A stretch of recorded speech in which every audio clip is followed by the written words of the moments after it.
In the quiet village tea shop, Miss Marple received a letter sealed with mystery, summoning her into a game of vanished men, cryptic notes, and dice no one dares trust.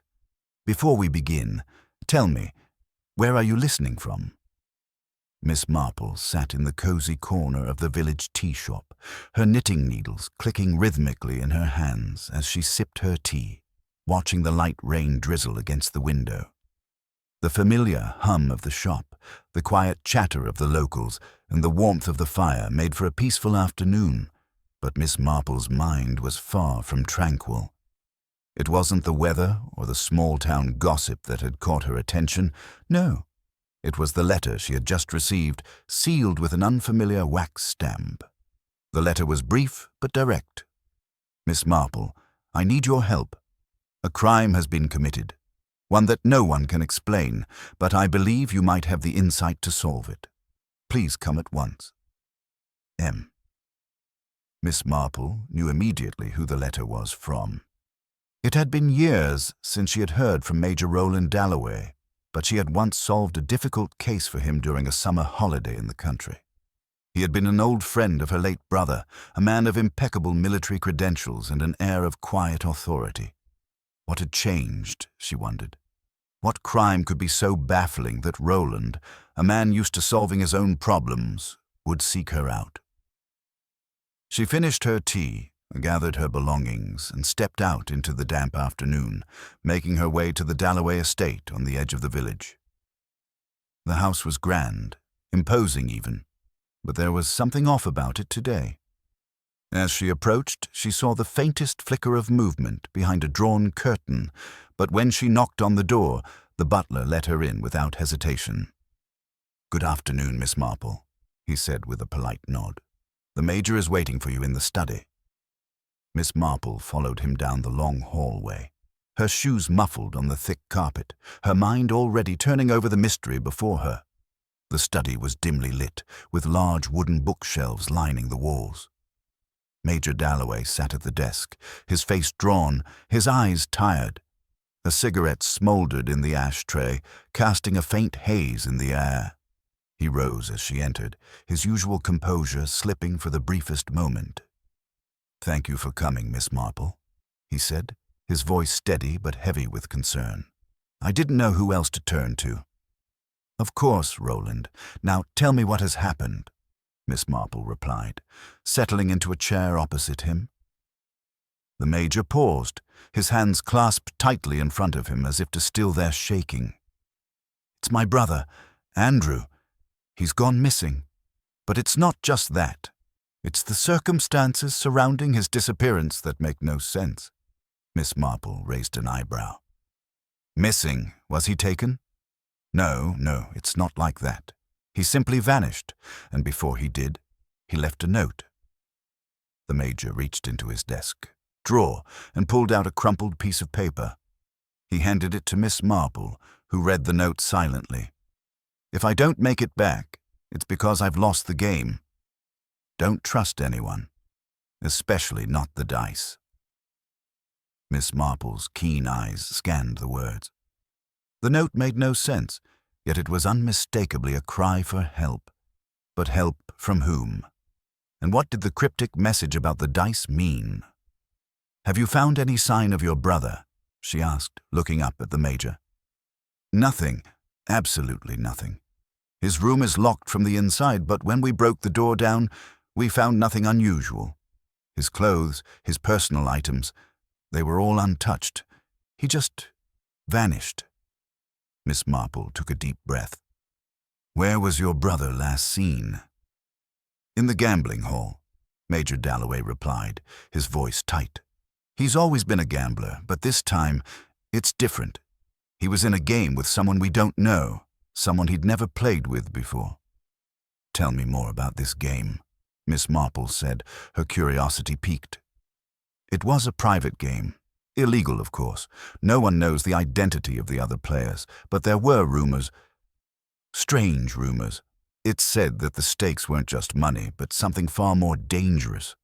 Andrew kept talking about it in the days leading up to his disappearance, about the roll of the dice and the strange luck that seemed to follow him. Miss Marple nodded, her mind working quickly. And this new player, what do you know about him? The Major hesitated. Very little, I'm afraid. All I know is that he's known as the Gambler. A shadow, really. A man who appears and disappears at will. No one knows his real name. They say he always wins, always controls the game, and that anyone who plays against him either loses everything or vanishes. Miss Marple finished for him, her voice sharp with realization. The Major's face went pale. Yes, exactly. Andrew was obsessed with him, convinced that the Gambler had some kind of supernatural power. I thought it was just paranoia, but now I'm not so sure. Miss Marple stood up, her knitting forgotten. I'll need to visit the gambling hall, she said, her voice quiet but firm. The answer is there. I'm certain of it. The gambling hall was an unremarkable building tucked away in a dark alley, its exterior unmarked and shadowed. Inside, the atmosphere was heavy with smoke and the sound of dice clinking against the worn wooden table. A few figures lingered in the corners, their faces obscured by the dim light. Miss Marple moved through the room with quiet confidence, her sharp eyes taking in every detail. There was something unnatural about the place, as if the air itself was thick with secrets. She approached the bartender, a man whose face seemed both familiar and distant, as though he had seen too much to ever be truly surprised by anything. I'm looking for information about a game that took place here recently. Miss Marple began, her voice calm and measured. The bartender's eyes flickered to her, then away. I don't know what you're talking about, lady, he said, his voice flat. Of course you do, Miss Marple replied, not missing a beat. I'm looking for a man called the Gambler. He plays here, doesn't he? The bartender stiffened. I don't know nothing about him. Now you'd better leave before you get yourself in trouble. But Miss Marple was already moving, her eyes scanning the room, looking for anything that might give her a clue. And then, as if summoned by her thoughts, a figure appeared at the far side of the room, a tall man with an air of quiet arrogance. His face was partially hidden by a hood, but his eyes, those sharp, calculating eyes, caught hers immediately. He was the Gambler, and Miss Marple had no doubt that she was on the cusp of uncovering the mystery that had baffled the Dalloway family and the village alike. As she approached him, the tension in the room seemed to shift. She was about to find out just how far the game could be pushed and whether anyone could ever truly win against the Gambler's roll of the dice. Miss Marple watched the Gambler closely, noting his every movement as he stood by the bar, his posture relaxed, yet his eyes sharp, calculating. The atmosphere in the room seemed to freeze the moment their gazes met. The low murmur of conversation died down, the weight of the encounter heavy in the air. For a split second, he didn't move, just regarded her with a gaze so piercing it felt as if he were sizing up her every thought. Miss Marple, the Gambler said finally, his voice smooth but tinged with something colder, something that didn't quite belong in a place like this. I didn't think they'd send you. Miss Marple didn't flinch. I'm sure you didn't, Mr. Gambler, she replied calmly, her eyes narrowing slightly. But I'm afraid I'm here nonetheless. I've heard much about your games. The man gave a small, almost imperceptible smile, but it didn't reach his eyes. He gestured toward the table behind him, where the faint sound of dice rolling still echoed in the dim room. You must be mistaken, Miss Marple. My games are just games, nothing more. The detective tilted her head. She had no intention of playing along with his games. Instead, she carefully studied the room, noting every detail as her mind worked to connect the dots. To an untrained observer, this might have seemed like a simple gambling hall, a quiet establishment where the stakes were high and the air thick with smoke. But to Miss Marple, it was something far more. An enigma, a puzzle begging to be solved. And she was the one who could solve it. Her eyes flickered to the tables. The players, rough-looking men with sharp faces, sat in silence, their attention focused on the rolling dice, their fingers twitching slightly as if expecting something. The chips on the tables were stacked in perfect order, as if they had been placed there with deliberate care. But one table, the one in the farthest corner, was different. The chips were uneven, scattered haphazardly as if someone had rushed away in a panic. Miss Marple took a step closer, her shoes barely making a sound on the wooden floor. She leaned slightly over the table, careful not to touch anything. The chips weren't the only thing amiss. The rug beneath the table was slightly displaced, and a faint indentation in the corner of the room caught her eye. It was a faint scuff mark, nothing obvious, but to someone like Miss Marple, it was a clear sign that something had been moved recently. Her gaze returned to the gambler, who still observed her with an almost unnerving stillness.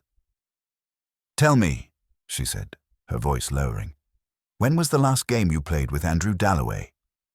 His expression didn't change, but there was the smallest flicker in his eyes. "That's a question you do better asking someone else," he replied, his tone carefully neutral. "I've no idea where your brother is. If you'll excuse me." Before he could finish his sentence, Miss Marple's eyes caught something else, a glint of metal beneath the table. A small object that was out of place, wedged between two floorboards as if it had been dropped hastily. Without a word, Miss Marple knelt down, her hand reaching under the table with practiced precision. The man's face tightened, but he didn't stop her. She retrieved the object, a small, ornate coin, its surface scratched and worn from frequent handling. It was not a coin used in gambling, that much was obvious. It seemed almost out of place in the dimly lit room, with its intricate designs too delicate for a place where only money and chance should reign.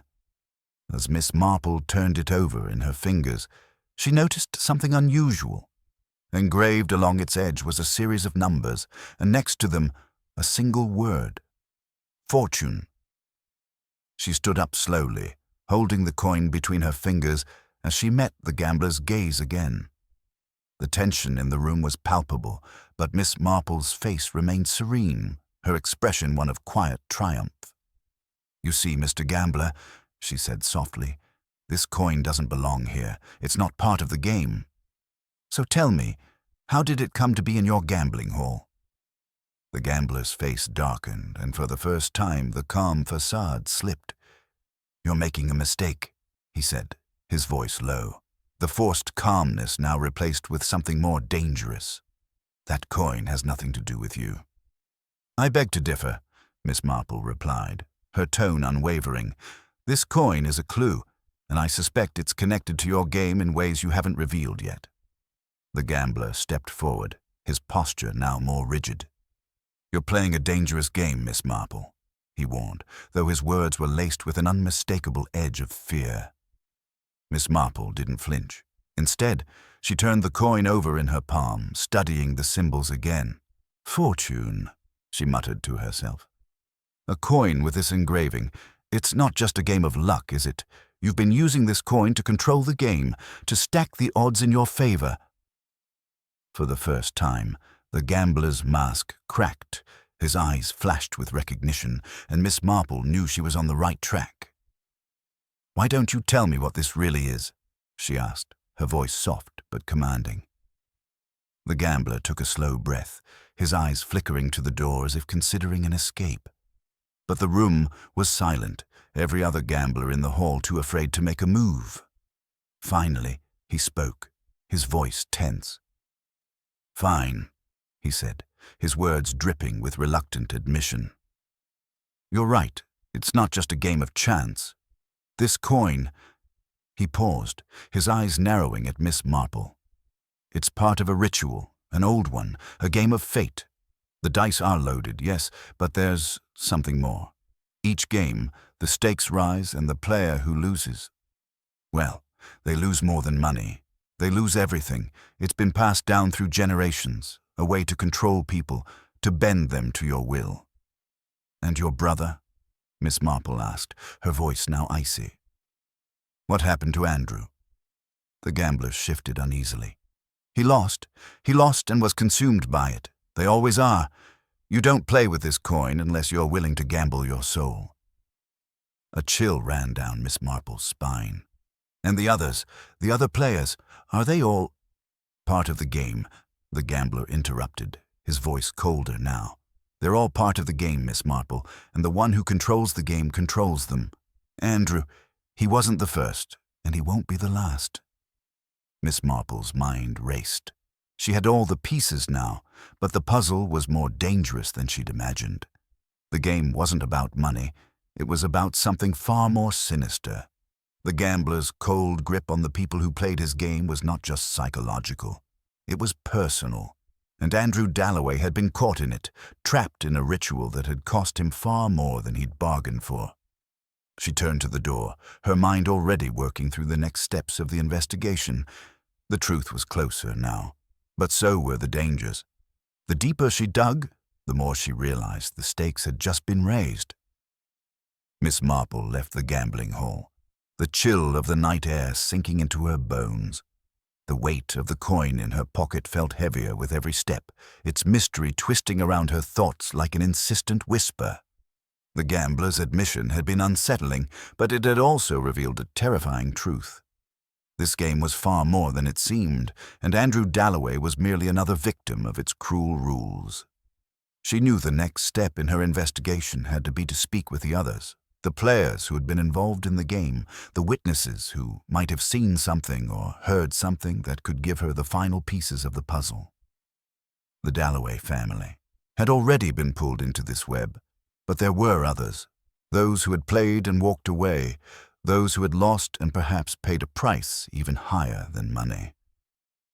The following morning, Miss Marple arranged to speak with several key people connected to the gambling hall. She started with one of the regulars, a man who went by the name of Thomas Hill, a quiet figure who had frequented the hall for months, always watching the games with a calculating gaze but never actually participating. He was a man of few words, but Miss Marple had learned long ago that such people often held the most telling details. They met in a small, dimly lit room at the back of the Dalloway estate. Hill had arrived earlier, sitting by the window with his hands folded neatly in front of him. His eyes, however, were darting around the room as if he couldn't decide whether to trust the situation. "Good morning, Mr. Hill," Miss Marple said, her voice gentle but firm as she sat across from him. "I appreciate you taking the time to speak with me. I understand you've been a frequent visitor to the gambling hall where Mr. Dalloway disappeared." Hill nodded slowly, though his unease didn't dissipate. "I've been there a few times," he muttered, avoiding her gaze. "Not that I played. I just watched." "Watched?" Miss Marple asked, her voice betraying no hint of judgment. "And what did you see, Mr. Hill? Anything unusual?" He shifted uncomfortably in his seat. "Nothing unusual, just the usual people. Gamblers, dealers.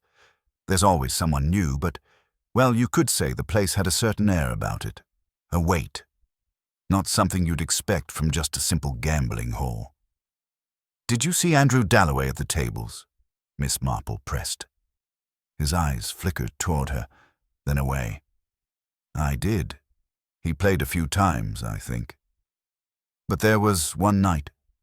Something happened that I didn't understand. He was losing, and then, suddenly, he wasn't." "Suddenly he wasn't," Miss Marple repeated, leaning forward. "Could you clarify?" Hill hesitated, then spoke in a rushed whisper. "I saw it with my own eyes. He made a roll, a bad one, and then the next moment he won. Just like that. Everyone was staring at him, but he didn't seem to notice. He was too focused on something else. And after that, he left. That was the last time I saw him." "Did anyone else notice this?" Miss Marple asked, her mind racing. This was exactly the kind of oddity she'd been hoping for, an inconsistency in the story, but Hill's reaction seemed too defensive. Hill looked uncomfortable. "I don't know.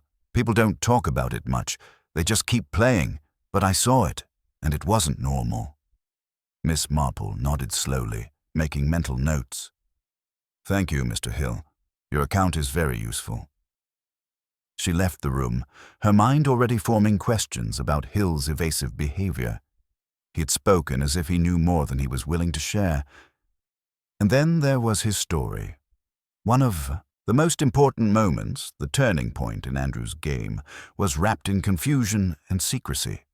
A win that had come out of nowhere, followed by his hasty departure. It didn't fit. Her next stop was a visit to the housekeeper, Mrs. Barlow, who had worked for the Dalloway family for years and knew the household better than anyone. She was known for her stoic demeanor and quiet presence, but Miss Marple was always able to pierce through the calm exterior and find the truths people tried to hide. Mrs. Barlow had been in charge of the estate on the night Andrew disappeared, and if anyone knew the family dynamics at play, it would be her. They met in the kitchen, where the air was filled with the scent of fresh bread and tea. Mrs. Barlow was seated at the table, hands folded neatly in her lap, her gaze unwavering as Miss Marple approached. "Good morning, Mrs. Barlow," Miss Marple said, settling into a chair. "I was hoping you could help me with some questions about Mr. Dalloway's disappearance." The housekeeper nodded slightly, her eyes flicking toward the door as if she expected someone to come in. "Of course, Miss Marple. I'll do what I can." "Did you notice anything strange about the night Mr. Dalloway disappeared?" Miss Marple asked directly. "Perhaps any unusual behavior from him or anyone else in the household?" Mrs. Barlow hesitated, a flash of indecision crossing her face. Then, with a deep sigh, she spoke. "Andrew, well, he was acting a bit off, to tell the truth. He had been drinking more than usual, but it wasn't just that. He seemed anxious, as if he was expecting something. A visitor, perhaps. He kept checking the time, pacing around the room." Miss Marple leaned forward, her eyes sharp. "A visitor? Did he say who?" "No, he didn't say," Mrs. Barlow replied, her voice soft. "But I heard him muttering something to himself, something about the dice and paying the price. He went to his room later that night and locked the door. I didn't hear anything after that." "Did you ever see anyone else in the house after that?" Miss Marple pressed. "No, nothing. But I heard footsteps in the hall, faint ones. Someone was moving quietly, but I never saw anyone. I assumed it was Andrew." Miss Marple's mind whirred. There was something in the housekeeper's words that didn't sit right. Why had Andrew been pacing, waiting for something, or someone, if he had intended to leave on his own? And why the cryptic words about the dice and paying the price? Before she could ask more, Mrs. Barlow added, "But Miss Marple, I must say something. I've seen Mr. Hill around here more often lately. He's been watching the house, especially at night. I don't know what he's up to, but I don't trust him." Miss Marple's eyes narrowed. There it was again, the name of Thomas Hill, the man who had been so elusive with her earlier. It seemed the web was growing tighter, and Hill's connection to this story was becoming clearer, though his motivations remained clouded. "Thank you, Mrs. Barlow," Miss Marple said, rising from the chair. "You've been most helpful. I may need to speak with you again." As Miss Marple left the kitchen, her thoughts were heavy with the contradictions she had just heard. Hill had seemed nervous, evasive, and now Mrs. Barlow had cast suspicion on him as well. What was his true role in all of this? And how did his presence tie into Andrew Dalloway's disappearance? The pieces of the puzzle were falling into place, but there was something darker lurking beneath the surface. Miss Marple could feel it. An undercurrent of deception, motives concealed by carefully crafted facades. As she stepped into the chilly air of the estate, she knew one thing for certain. The truth was closer, but so were the lies. The sun had dipped behind the clouds, casting long shadows over the estate as Miss Marple stood in the drawing room, her mind awash with the swirling, contradictory pieces of the puzzle. She had spent the entire day speaking with witnesses, observing, listening to each individual's account of the night Andrew Dalloway had disappeared. It was clear that everyone involved had their own version of events, each colored by fear, greed, or perhaps a desire to protect something or someone more than the truth itself. And yet, despite the vast array of conflicting motives, none of the stories explained everything. In fact, each revelation seemed to only complicate the mystery further. Hill's account was suspicious, but why had he been so intent on playing the part of a passive observer? Was he guilty of something, or was he merely trying to distance himself from a game that had spiraled out of control? Mrs. Barlow had spoken of his nocturnal visits to the estate, his habit of watching from afar, but the housekeeper's suspicions seemed almost too vague. Could Hill have been involved, or was he simply a bystander who had been dragged into something far darker? And then there was the gambler, the man who had revealed more than he intended when Miss Marple had confronted him. His cryptic explanation about the coin, the game of fate, and the control it held over those who played its deadly hand had raised more questions than answers. What if he was right? What if Andrew had been ensnared in something far more sinister than just a high-stakes game of chance? The coin, the loaded dice, the people who had been affected. It all pointed to a web of manipulation, one that no one could escape. But what was the motive? Why had Andrew Dalloway been chosen, and who stood to gain from his disappearance? Miss Marple sat at the desk, her fingers tapping lightly against the papers before her. Alibis, timelines, testimonies. They were all here, each carefully documented. Hill's nervousness, Mrs. Barlow's cryptic observations, and the gambler's almost reluctant confession. The connections were there, but they didn't fit neatly into a single narrative. The front door creaked open, and Miss Marple's head lifted as the butler entered, his expression tense. "Miss Marple," he said, his voice low. "There's someone here to see you, a Mr. Lyle Donovan." Miss Marple raised an eyebrow. Donovan was a name she'd heard mentioned several times in passing during her investigation, a lawyer connected to the Dalloway family, a man who had handled Andrew's legal affairs. She'd not yet spoken to him, but she was certain he knew more than he was letting on. "Send him in," she replied, straightening in her seat. The lawyer entered with an air of authority, his dark suit sharp and precise. His face was drawn tight with concern, but there was something calculated in his demeanor. Something Miss Marple recognized as the hallmark of someone who was trying to hide something. "Miss Marple," he greeted her with a slight nod. "I understand you're investigating the disappearance of Mr. Dalloway. I'd like to offer my assistance, if I can." "Of course," Miss Marple said, motioning for him to sit. "I've heard your name mentioned quite a bit, Mr. Donovan. You've worked with the Dalloway family for some time, I believe." "Yes," he replied, sitting stiffly in the chair across from her. "I've been Andrew's lawyer for the past 5 years. He was a complicated young man." "I'm sure," Miss Marple said, her eyes narrowing slightly. "Complicated in what way?" Donovan hesitated before answering, his fingers tapping against his knee. "Andrew had his demons. Gambling, debts, a few bad investments, but he always managed to get by somehow. I was helping him work through some of his problems, trying to keep him afloat." Miss Marple studied him, sensing the weight of his words. "And what about his relationship with the gambler? Was he involved in that game?" A flicker of something passed across Donovan's face. Surprise, perhaps, or something darker. "The gambler," he repeated slowly, his voice tinged with disdain. "I warned Andrew about him, but Andrew always thought he could control the game. He never understood just how dangerous it was." "Did you ever try to intervene?" Miss Marple asked. "I did," Donovan said quickly, his voice tightening.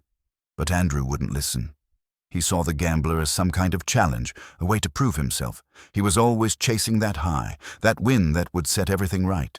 He thought he could beat the odds, but in the end, the odds beat him." "Who else was involved?" Miss Marple pressed. "Was anyone else aware of this game?" Donovan's eyes darted to the side. He took a deep breath, then spoke in a low, guarded tone. "There were others. People who had debts, people who had nothing left to lose. They were all drawn in, like moths to a flame. But I didn't know all their names. Andrew kept his associates to himself, and when it came time to settle his debts, he didn't have the money. Not nearly enough. Miss Marple leaned forward, her expression steady. "So, Mr. Donovan, it seems that Andrew had a lot of reasons to be desperate. His debts, his addiction to the game. But tell me, what do you think would drive him to disappear?" Donovan's face hardened. "Miss Marple, I'd like to think that Andrew left because he was trying to escape. Escape from the consequences of his actions. But in my heart, I know better. I think he was taken. I think he got in over his head, and someone made sure he wouldn't be coming back." Miss Marple said nothing for a long moment, processing his words. There was something in his tone, an undercurrent of guilt or regret, that suggested he knew more than he was letting on. Could Donovan have played a role in Andrew's disappearance? Was he protecting someone? Before Miss Marple could ask further, Donovan's gaze shifted and he seemed to hesitate, as though struggling with something. "There's something else," he said quietly. "Something that I've been keeping to myself, but I think you need to know. It's about Hill, Thomas Hill." "Mr. Hill?" Miss Marple asked, her attention sharpening. "What about him?" "I believe Hill was working with the gambler," Donovan said, his voice dropping even lower. "And I think he was the one who pushed Andrew into that final game. He saw an opportunity to use Andrew to settle some old scores. Hill owed money to someone, and Andrew's disappearance may have been a way to make that debt go away." Miss Marple felt a jolt of realization, but she held herself in check. "So Hill and the gambler are working together? To what end?" Donovan shifted uncomfortably in his seat. "They both stand to gain, Miss Marple. The gambler profits from the game, and Hill's motive is tied to his debts. If Andrew had lost, if he had disappeared without a trace, Hill would be in the clear. It would be one less loose end for them to tie up." Miss Marple stood, her mind racing. Everything was beginning to align in a way that was both chilling and revealing. Donovan's confession had tied Hill and the gambler together, but it had also cast suspicion on his own role in the events. The layers of deception were stacking higher, and Miss Marple could feel the truth just within her grasp. "Thank you, Miss Donovan," Miss Marple said, her voice calm but firm. "Your information has been invaluable. I will need to speak to Mr. Hill again." Donovan stood as well, his face pale, his eyes still guarded. "I just hope you're right, Miss Marple," he said softly. "That you can find him before it's too late." As the lawyer left the room, Miss Marple stood still for a long moment, her thoughts churning. The maze of motives was tangled, greed, revenge, desperation, and fear all woven together. But the threads were there, and she could see them. The question was no longer whether they could catch the culprit, but whether they could unravel the final twist in time to save someone else from being consumed by the same game. The clock was ticking. The following day, a breakthrough arrived with all the suddenness of a storm. It came in the form of an old, tattered envelope dropped off by an anonymous courier at the Dalloway estate. Inside, Miss Marple found a series of documents, legal papers, debt records, and something that immediately caught her eye. A list of individuals, names that had been compiled from various gambling debts Andrew Dalloway had accumulated. The list was incomplete, but it contained key names that made the hairs on the back of her neck stand up. Among them was Thomas Hill, but there was one other name that stood out, circled in red ink: Lyle Donovan. The documents seemed to corroborate Donovan's earlier confession. The gambler and Hill had been operating together, using Andrew to cover their debts, and Donovan, it appeared, had been tangled in this web all along. At first glance, the connection seemed solid. Donovan had admitted his knowledge of Andrew's debts and his ties to the gambler's activities. It was the sort of damning evidence that could close the case. The authorities, eager for a resolution, quickly pounced on the lead. The chief inspector, a stocky man named Smithson, wasted no time in organizing a public statement. The case, he declared, was closed. The missing person had been found, his debts had been paid, and the conspirators, Hill, Donovan, and the gambler, were soon to be arrested. Miss Marple, however, didn't share the same sense of finality. She sat at her desk, the envelope still open in front of her, as her mind worked through the tangled maze of motives and suspects. The evidence against Donovan was indeed damning, but there was something about the whole situation that didn't sit right with her. Why had Donovan made his confession so easily, so quickly? He had seemed too eager to offer information, as if trying to avoid suspicion by giving it all up too willingly. Her thoughts were interrupted when a sharp knock sounded at the door. Miss Marple looked up to find Inspector Smithson standing in the doorway, his face flushed with satisfaction. "Miss Marple," he said, walking in and closing the door behind him. "I'm glad I caught you before you left. It looks like we've solved it. I must say, your hunches were right. This whole thing was about gambling debts, just as you suggested." Miss Marple gave a small nod, her expression neutral. "It appears so," she said carefully. "But there's something I don't understand, Inspector. The timing of all this seems too convenient. Donovan's confession, the documents, they all fall into place far too easily." Smithson shrugged, clearly pleased with himself. "It's straightforward enough. The debt records tie everything together.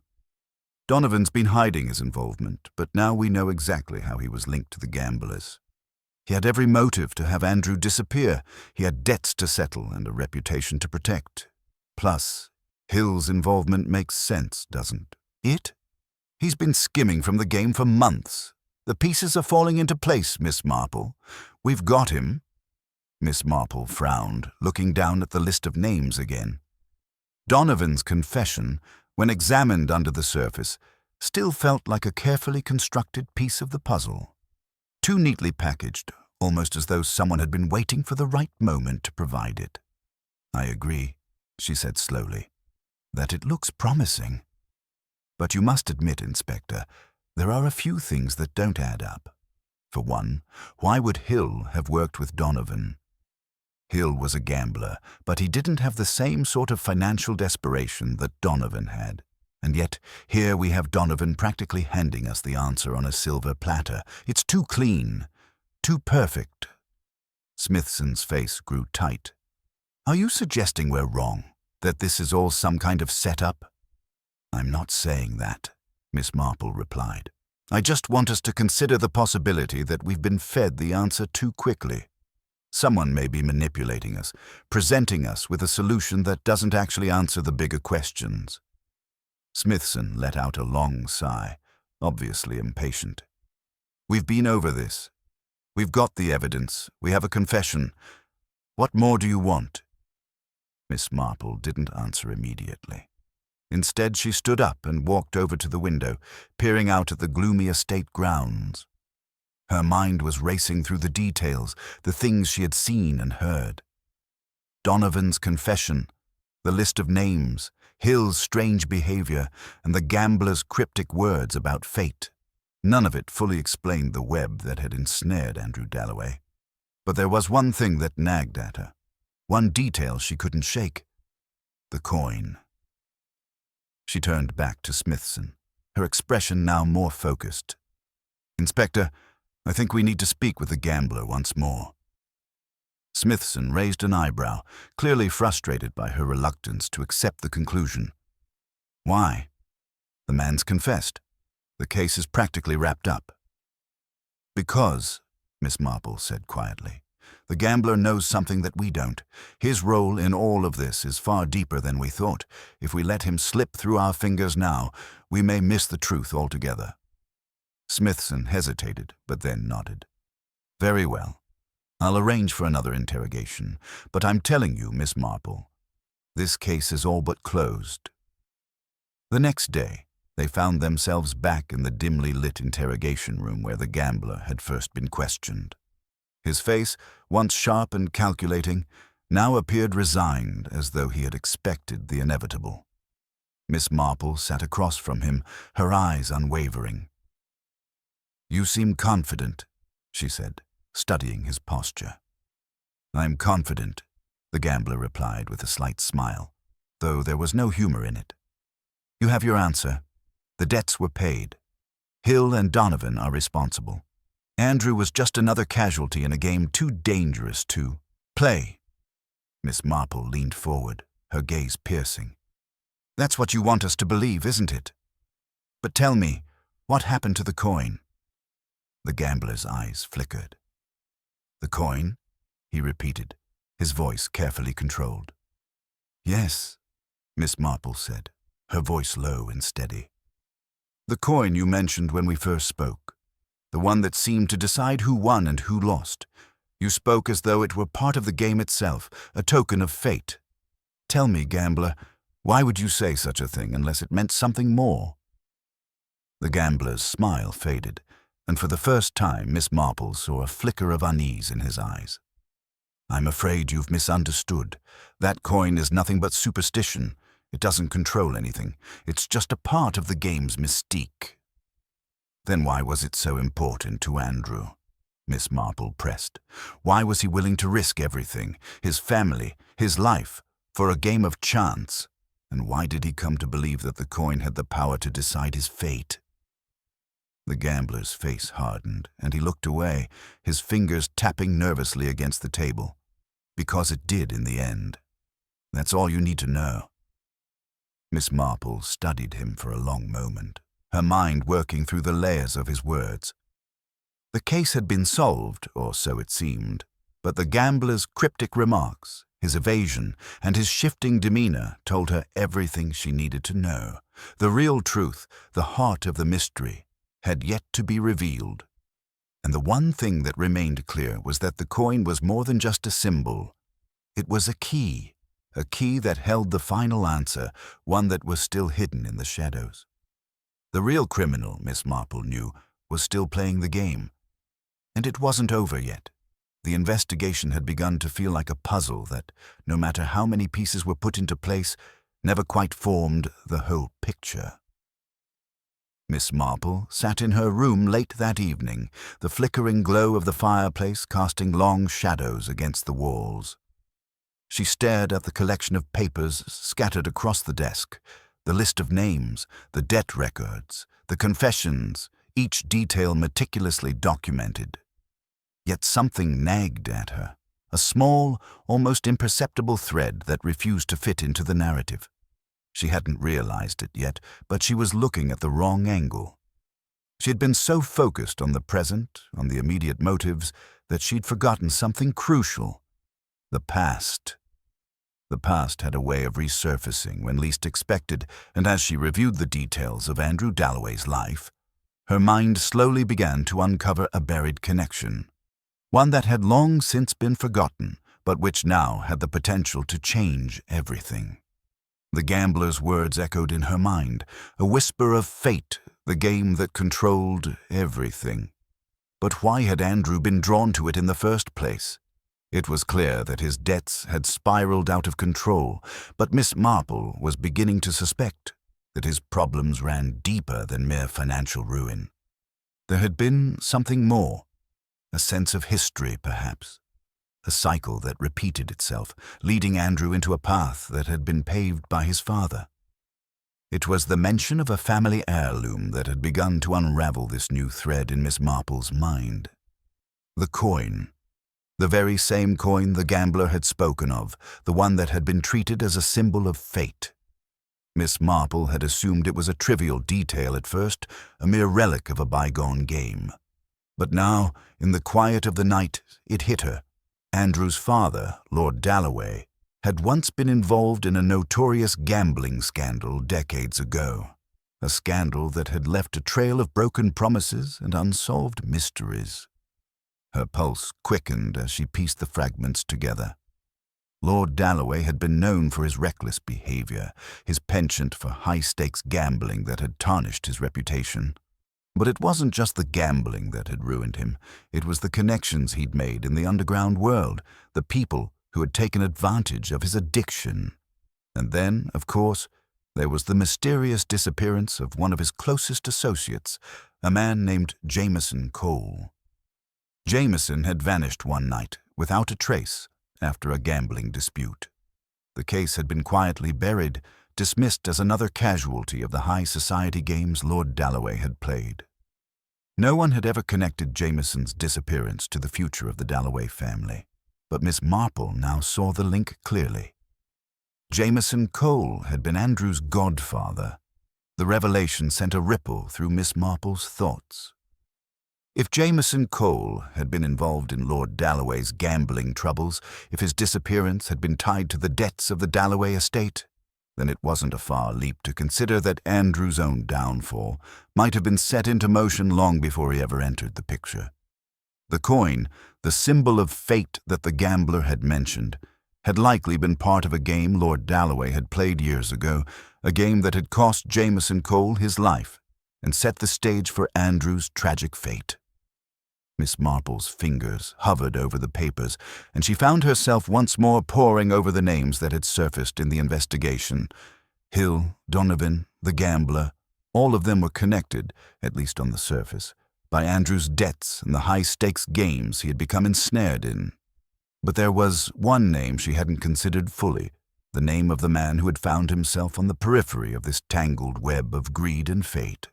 Thomas Hill's father, Gregory Hill, had been one of Lord Dalloway's closest friends. The two had shared more than just gambling habits. They had shared debts and secrets. It was becoming clear now that this wasn't just about Andrew's recent losses. This had deep roots in his family's past, roots that stretched all the way back to his father's association with Gregory Hill and Jameson Cole. Miss Marple sat back in her chair, her mind racing. The Hill family had more than just a passing involvement with the Dalloways. They were entangled in the very fabric of the scandal that had ruined Lord Dalloway and set the stage for Andrew's downfall. Her attention shifted to Hill, the man whose alibi had been shaky at best. There had been something about his reluctance to cooperate, his vague answers when questioned about his history with the Dalloway family, that had always felt off. His motivations, Miss Marple realized, were far deeper than simple greed. Hill wasn't just a gambler looking to win big. He was trying to correct the mistakes of his own father, mistakes that had been buried and forgotten by most of society. Andrew, it seemed, had inherited more than just his father's name. He'd inherited the burden of old debts, old grudges. Gregory Hill's involvement in those old games had never been fully exposed, but now Miss Marple understood that his son, Thomas, was trying to right the wrongs of the past, even if it meant resorting to methods that crossed the line. Hill had seen Andrew's problems as an opportunity to redeem his family, to erase the stain of his father's actions from their reputation. And then there was Donovan, who had also been involved with the Dalloways for years. His association with the family wasn't just as a lawyer. He had been their confidant, their protector. But Miss Marple now understood that Donovan had his own reasons for keeping the family's secrets. His interest in Andrew's disappearance wasn't simply because of his gambling debts.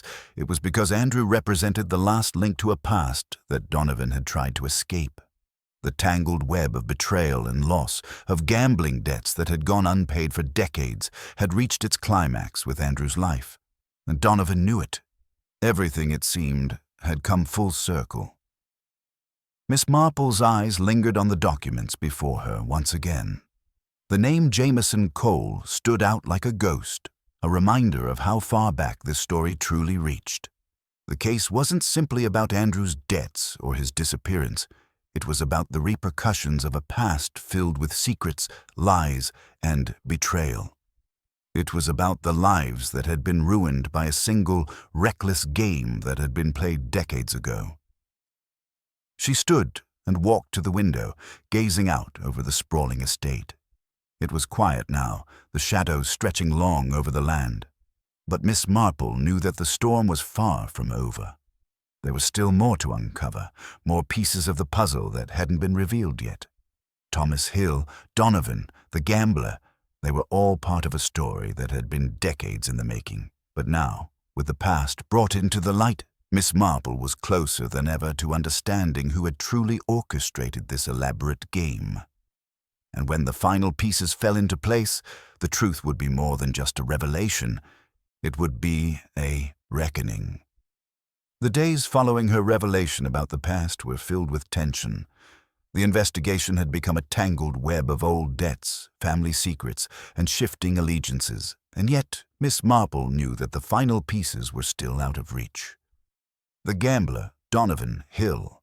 Each one seemed to hold a key to the puzzle, but none of them were willing to hand it over easily. Their stories were carefully constructed, their alibis airtight, and Miss Marple had begun to wonder whether the truth was hiding in plain sight, obscured by the very tactics they used to protect themselves. It was then, as the pressure mounted, that she decided to employ a tactic she had used only a handful of times before, a psychological test. One that would force the suspects into revealing more of themselves, not through interrogation or accusation, but by examining their true natures under subtle pressure. It was unconventional, perhaps even a bit risky, but Miss Marple had no doubt that it would lead her closer to the truth. Her first subject was Thomas Hill. He had been quiet, careful, his mannerisms betraying little as he sat across from her in the parlor. The room was warm, the fire crackling softly, but Hill seemed to feel none of the comfort. His face remained tense, his hands clasped tightly in front of him, as if he were bracing for something. Miss Marple regarded him with a calm, assessing gaze. "Mr. Hill," she began, her voice soft but deliberate. "We've discussed the past quite a bit, haven't we? Your family's ties to Lord Dalloway, your father's association with the Dalloways' troubles. But there's one thing we haven't touched on yet." She paused, letting the words settle in the air. Hill's brow furrowed slightly, his eyes narrowing as though anticipating the next line of questioning. "What would that be, Miss Marple?" Miss Marple leaned back in her chair, folding her hands in her lap. "You see, Thomas, I've been thinking about something I found earlier, a small detail that at first didn't seem to matter much. A coin that Andrew Dalloway had kept with him, something he believed had a certain power over his fate." Hill's expression didn't shift. He remained still, his eyes fixed on Miss Marple, though she could sense the faintest tremor beneath his calm facade. "You seem to have no shortage of coins in your family history, Mr. Hill," Miss Marple continued, her voice almost contemplative. "Your father's connection to gambling, his relationship with Lord Dalloway, and then, of course, your own involvement with Andrew's debts. I wonder, though, if that coin holds a deeper meaning for you, something you've been unwilling to share." Hill blinked just once, and Miss Marple caught the subtle shift in his gaze. He looked down, then quickly met her eyes again, as though testing her. She had hit a nerve, just as she had hoped. "You're mistaken," Hill said, his voice steady. "That coin doesn't mean anything to me." Miss Marple smiled, but there was no warmth in it. "No, I think it does. You see, Thomas, sometimes people try to control their fate. They play games, little tricks they think will give them the upper hand. I believe the coin wasn't just something Andrew kept for luck or as a token of his father's legacy. I believe it was a symbol of the power he thought he had over his future." Hill's expression flickered. For a brief moment, Miss Marple saw a hint of something, a fear, perhaps, or a flash of guilt in his eyes. It was gone as quickly as it had come, but it had been enough. "You're trying to confuse me," Hill said, his voice harder now, but there was a crack in it, a slight edge of frustration that he couldn't quite conceal. "I've told you everything I know." Miss Marple leaned forward, her tone softening, almost coaxing. "You've told me a great deal, Thomas, but I wonder, are you telling me the whole truth?" The room fell silent for a long moment. Hill's lips pressed together in a thin line and his jaw clenched. Finally, he exhaled sharply, looking away. "I'm tired of this," he muttered under his breath, though loud enough for Miss Marple to hear. "I didn't want this. I didn't want any of it." Miss Marple's heart gave a quiet thud in her chest. There it was, the subtle crack in his armor, the admission that hadn't been spoken aloud but had come through in his words and his tone. Hill's involvement in Andrew's downfall wasn't just about money. It was personal. He wasn't merely trying to redeem his family name. He was trying to rid himself of a past that haunted him, a past he had tried desperately to outrun. "I see," Miss Marple said gently, rising from her seat and walking to the window. "I understand now, Thomas. You didn't just get involved with Andrew because of the money. There's something else, isn't there? Something deeper." Hill's gaze followed her, his expression conflicted. For a brief moment, Miss Marple saw his resolve falter. It was as though a part of him wanted to confess, to finally reveal the truth, but another part of him remained determined to hide it. "Tell me, Thomas," Miss Marple pressed, her voice softer now, coaxing, "why was Andrew really so important to you?" Hill's face tightened, and for a moment Miss Marple thought he would refuse to answer.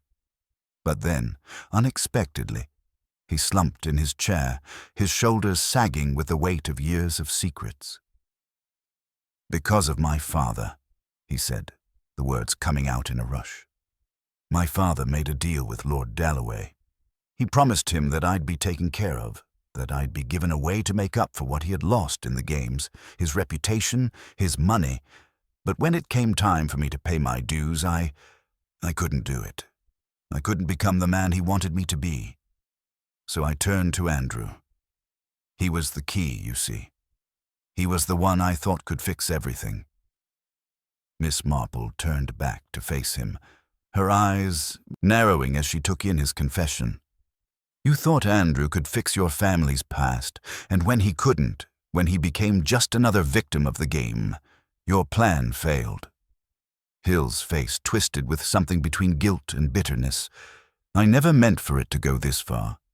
I thought I could control things, play my hand, win back everything my father had lost.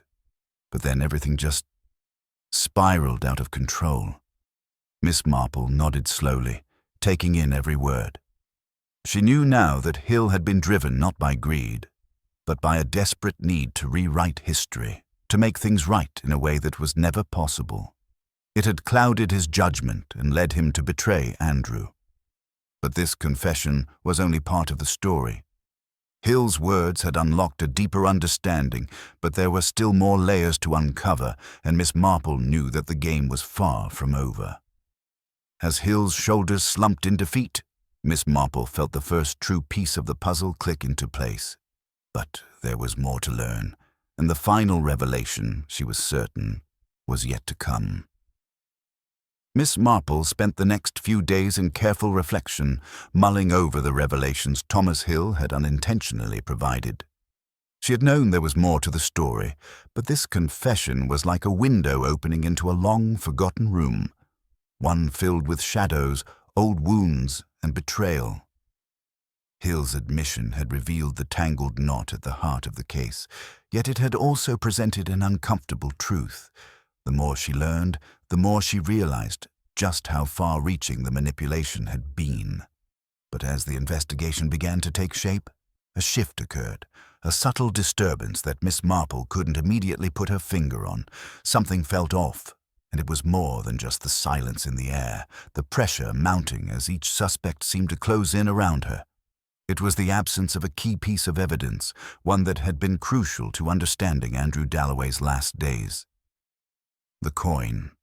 The coin, which had been kept as a symbol of fate, a relic from the past that Andrew had held on to as though it could change the course of his future, had been found in his room the day after his disappearance. It was tucked beneath his bed, out of sight, but unmistakable. It had seemed so innocuous at the time, yet Miss Marple had quickly understood its significance. It was more than just a game token. It was the link between Andrew's family and the series of events that had led him to his tragic end. The morning Miss Marple had planned to review the evidence, however, she was met with a shock. The coin was missing. She hadn't even left her study that morning. The room was locked, every drawer still sealed, and there were no signs of tampering. But when she went to the drawer where the coin had been placed, she found it empty. The sensation of unease turned into something far darker. She had been so careful with the evidence, ensuring that nothing was moved, nothing could be tampered with, but someone had outsmarted her. For the first time since the case had begun, Miss Marple felt a flicker of doubt. She had always prided herself on her ability to see through deception, to remain 2 steps ahead of anyone trying to hide the truth. But now, someone had stolen the very thing that could unravel the entire case. There was no way this was a coincidence. Someone knew exactly what they were doing. She wasted no time in contacting the authorities, but it was clear that the theft had been methodical. The officers were at a loss, and even as they scoured the estate, they found no evidence of forced entry or any clues to suggest who might have taken it. It was as though the coin had vanished into thin air. Miss Marple's suspicion grew with each passing hour. Whoever was behind this knew that the coin was more important than anyone had realized, and they knew enough about her methods to understand how deeply it would affect her investigation. She turned back to Hill, the last person she had spoken to before the coin's disappearance. His confession was fresh in her mind, and now his actions became even more suspect. He had been the one to speak of fate, of old games, and of the debts that had dragged him into this mess. Had Hill known something about the coin's significance that he hadn't revealed? The next time Miss Marple met with him, her approach was different. She hadn't fully formed a theory yet, but she knew she needed to gauge Hill's reaction. There was no question now that someone close to the investigation had deliberately worked to bury the evidence, and she had to find out who before they buried her too. "Thomas," she said, her voice steady. "I've been thinking about our conversation the other day, about your father and the debts he left behind. There's something more to this story, isn't there?" Hill stiffened, and for a fleeting moment, his eyes darted to the side, a subtle gesture that Miss Marple caught immediately.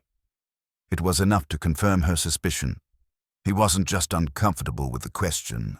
He was hiding something. "I've told you everything I know, Miss Marple," he said, his voice strained, his usual calm replaced by a slight unease. "There's nothing more to discuss." Miss Marple leaned forward slightly, her gaze never leaving him. "You've been very careful, Thomas. Very careful in what you've shared. But there's something you haven't told me about the coin." He looked at her, a flash of defiance in his eyes. "The coin? I don't see how it matters anymore. It's just a token, a trinket. It's meaningless." Miss Marple smiled, though there was no warmth in it. "I think it means more than you realize. You see, Thomas, the coin has a history tied to your family's debts and the very games that ruined your father. If it was indeed a symbol of fate, then whoever has it now holds a great deal of power over the outcome of this investigation. And that is why someone took it." For the first time, Hill's composure cracked. His eyes widened slightly and his breath caught. "I don't know anything about it, I swear. I never took it." Miss Marple's gaze narrowed. "I'm not accusing you, Thomas, but I am asking you to think very carefully. If you've been involved in this game of fate, if you've been part of something far larger than you realized, then you need to be honest with me. The truth is the only thing that will save you now." Hill recoiled, as if the weight of her words had hit him harder than expected. He took a deep breath, visibly shaken. For a moment, it seemed as though he might confess, or at least provide some valuable piece of the puzzle. But just as quickly, his walls went up again. "I didn't take it. I don't know who did, but I didn't." Miss Marple studied him silently, weighing his words. She didn't believe him. Not completely. But for now, she had to let him believe he had evaded her questions. She spent the next few hours poring over every detail of the case again. The missing coin was no longer just an inconvenience. It was a direct challenge to her. Someone had used it to manipulate the investigation, to steer her off course. The theft of the coin made it clear that someone was working against her, trying to bury the truth before it could be uncovered. As the night wore on, the pieces of the puzzle began to shift. There was one person who hadn't been fully scrutinized, someone whose involvement in the Dalloway family's affairs had always seemed secondary. Until now. Donovan, the lawyer. He had been too quiet, too calm, despite the mounting pressure around him. And now, with the coin gone, Miss Marple's instincts told her that Donovan knew more than he had let on. She made her decision then. Donovan would be the next to face her questions, but she would approach him carefully, with a new awareness of how deeply his hands might be stained. She had no doubt that the theft of the coin was part of a larger plan, one that had been set into motion long before she ever arrived at the estate. The game was shifting, and Miss Marple knew she was dangerously close to uncovering the truth. If only she could get to it before someone else buried it once again. The tension in the air had become almost unbearable. With every passing hour, Miss Marple felt the weight of her pursuit closing in. Donovan was the last link she needed to expose the full truth behind Andrew Dalloway's death and the tangled web of deceit surrounding his family. She had no illusions. He had been playing a game of his own, one where the stakes were far higher than anyone realized. He had to be the one orchestrating the moves, the one pulling the strings from behind the scenes. But as she made her way to his office the next morning, a new, unexpected disruption threatened to throw everything into chaos. She had just stepped into the hallway when a loud crash echoed from upstairs, followed by the unmistakable sound of glass shattering. Miss Marple's heart skipped a beat. She had been so close to the truth, but now, this. It was impossible to ignore. She rushed toward the sound, her steps quickening, only to be met by one of the staff, pale and breathless, her face filled with panic. "Miss Marple, come quickly. It's Mr. Donovan. He's been attacked." Miss Marple's mind raced as she followed the woman up the stairs. There had been no warning, no signs that Donovan might be in danger. And yet, the sight that met her at the top of the stairs sent a chill through her. Donovan was lying sprawled on the floor of his study, his face bruised and bloodied, a deep gash running along his temple. The blood had soaked into the Persian rug beneath him, but there was no sign of the attacker. No footprints, no struggle. It was as though the assailant had vanished into thin air, leaving only destruction in their wake. Miss Marple knelt beside Donovan, her hand hovering over his pulse, checking for any sign of life. His breath was shallow, but there was a faint pulse. He was still alive, barely. She quickly signaled for the staff to fetch the doctor and called for the authorities. But she knew in her gut that this wasn't a random act of violence. This was calculated. Whoever had attacked Donovan had been playing their own game, one that Miss Marple could only guess at. The evidence they left behind was deliberately sparse. No clues, no signs of forced entry, no witnesses. And yet she could feel the unmistakable presence of something far darker at play. The attacker wasn't just trying to harm Donovan, they were sending a message. As she stood, looking around the study for any signs of what had occurred, her eyes fell on the desk. The papers on it were scattered as if someone had gone through them in a hurry. But there was something strange about one particular document, a ledger, one that hadn't been there the last time she'd been in the room. She picked it up, her heart racing as she skimmed through the pages. The entries were familiar, the same financial debts that had been plaguing Andrew Dalloway's family for years. But then something else caught her eye. Another name, another series of transactions that shouldn't have been there. It was Hill. The realization hit her like a sudden gust of wind. Hill had been involved with Donovan far more deeply than he had let on. It wasn't just his family's debts at play, it was his own. And Donovan, too, had been manipulating the situation, using Hill as a pawn in a game of his own making.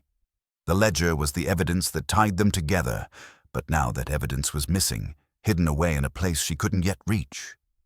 Miss Marple's thoughts were interrupted by the sound of the authorities arriving. They immediately took control of the scene, but Miss Marple couldn't shake the feeling that the attack on Donovan was part of something larger, something that had been set into motion long before she had arrived. The theft of the coin, the missing evidence, and now this. It was all connected. She turned her attention back to Donovan, who was being attended to by the doctor. He was still unconscious, but there was no doubt in her mind that whoever had attacked him was doing everything in their power to keep him from speaking. The question was why. As the authorities began questioning the staff and gathering what little evidence there was, Miss Marple pulled aside the officer in charge. "You'll need to focus on Hill," she said, her voice steady but urgent. "He's been involved far more deeply in this than anyone realized, and Donovan was trying to cover it up. He was trying to protect him." The officer looked at her skeptically, but Miss Marple didn't wait for a response. She was already moving, her mind sharp, her instincts kicking into overdrive. The attack on Donovan had just added another layer to the mystery, but now she had to move quickly. The villain, whoever it was still several steps ahead. They were desperate, willing to do anything to bury the truth before it came to light. Miss Marple had to stay ahead of them, and to do that, she needed to understand the connection between Donovan and Hill, the deeper link that had remained hidden until now. The days ahead would prove to be a test of her patience and skill. But for now, Miss Marple knew one thing for certain. This was no longer just an investigation into a single death. It had turned into something far more dangerous, a battle to prevent further bloodshed before the villain made their next move. And the stakes were higher than ever. Days had passed since Donovan's attack, and yet Miss Marple found herself no closer to understanding the full extent of the mystery surrounding Andrew Dalloway's death and the web of lies that had ensnared his family. The investigation had seemed to spiral into confusion, with no clear leads, and every attempt to uncover the truth thwarted by missing evidence and carefully orchestrated diversions. But something had been nagging at her, a feeling that kept tugging at the back of her mind, and she had learned long ago to trust those feelings. It was while she was sitting in her study, reviewing the events for what must have been the 10th time, that the breakthrough came. She had been staring at the ledger again, the one she had found in Donovan's office, when it suddenly struck her. There, buried in the fine print of the transactions, was a name she had seen before. Several times, in fact. It wasn't just a fleeting mention, but a consistent thread that had somehow escaped her notice until now. The name was Thomas Hill. At first, it seemed like just another financial link between him and the Dalloway family. Another clue that might have been inconsequential. But as she reviewed it again, she began to see a pattern emerge. Hill had been involved in multiple transactions over the years, all tied to the debts of the Dalloway estate. But what stood out to Miss Marple was how often he had been listed as a co-signer. Not once, but multiple times, over a span of several years. Her mind began to race as she sifted through the other records, correlating them with what she had learned about Hill's background. He wasn't just a victim of his father's gambling addiction. He had been an active participant in perpetuating the family's financial downfall. And even though he had claimed to be in the dark about the full extent of the situation, the ledger told a different story. He had been deeply involved, not just as a bystander, but as a co-conspirator in a series of deals that had financially crippled his family. Then, as if the answer had been there all along, she remembered something he had said during one of their conversations. He had spoken so casually about his father's debts, as though they were an inconvenience rather than a crushing burden. "It's just the way things are," he had shrugged. "We all have debts, everyone does." At the time, she had written it off as a throwaway comment, but now it felt like a clue, a subtle indication that Hill had been desensitized to the enormity of the situation. But why? The answer, Miss Marple realized, wasn't just about the money. It was about control. Hill's attitude toward his father's debts wasn't just a matter of accepting a difficult reality. It was about the fact that Hill had been using those debts as leverage. He wasn't just trying to keep the family afloat. He had been trying to control the narrative, to manipulate the others around him by maintaining the illusion that he was just a passive observer in the family's downfall. Miss Marple's mind flickered back to the strange and disturbing look Hill had given her when they had last spoken.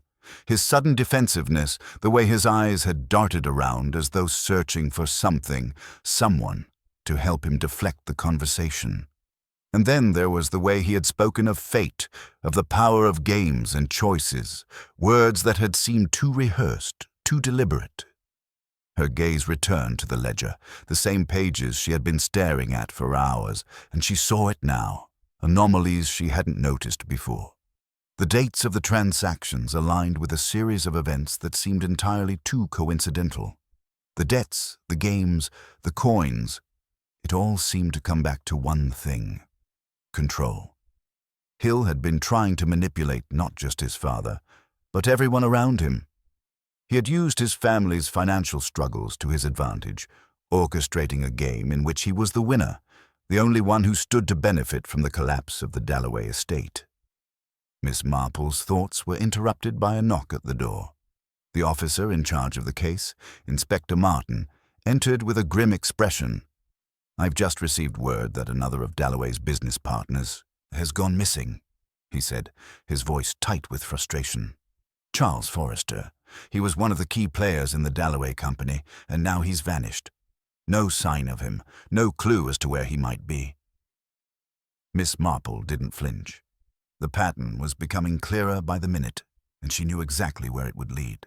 She had suspected Forrester's involvement from the start, but now she was certain. Forrester wasn't just missing. He had been taken, silenced, removed from the game before he could speak the truth. And there was only one person with the means, the motive, and the opportunity to make it happen. "Has anyone checked Hill's whereabouts?" she asked, her voice steady. The inspector looked at her, his brows furrowing.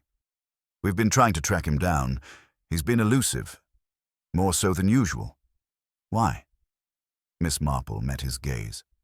"Because I believe Thomas Hill is the key to this entire case. He's been manipulating everyone, from his father to his own business partners. And now he's trying to tie up loose ends before anyone realizes just how deep he's been involved." The inspector nodded slowly, taking in her words. "I'll have my men put a trace on him immediately." But Miss Marple knew that they were running out of time. Hill wasn't going to wait around for them to catch up. He had made his move, and now he would do whatever it took to finish the game on his terms. As she stared at the ledger one last time, the realization hit her with full force. The game was never just about money. It was about control, power, and the ability to manipulate those around him. Hill had been setting the pieces in place for years, and now he was preparing to make his final move. The pattern had emerged, and the conclusion was inevitable. Miss Marple wasn't just solving a murder anymore. She was preventing the next one, and she knew that in the end, it would be Hill who would either win or lose everything. The hours passed with an unsettling weight, and Miss Marple found herself caught in a swirling web of motives, lies, and half-truths. The more she pieced together, the more clear it became that the surface-level explanations, money, revenge, power, were too simplistic, too easy. There was something deeper at play, something far more personal, more psychologically intricate. Hill's manipulation, his cold detachment, his calculated moves, they were all part of something far more dangerous than anyone had anticipated. She had spent the entire afternoon alone, reviewing the case files again and again, when a sudden, piercing realization hit her like a bolt of lightning. She had been focusing too much on the financials, the debts, the manipulations, when all along she had missed the most crucial element of the case: Hill's obsession with control. It wasn't just about money, it was about being in control of his own story, his own destiny.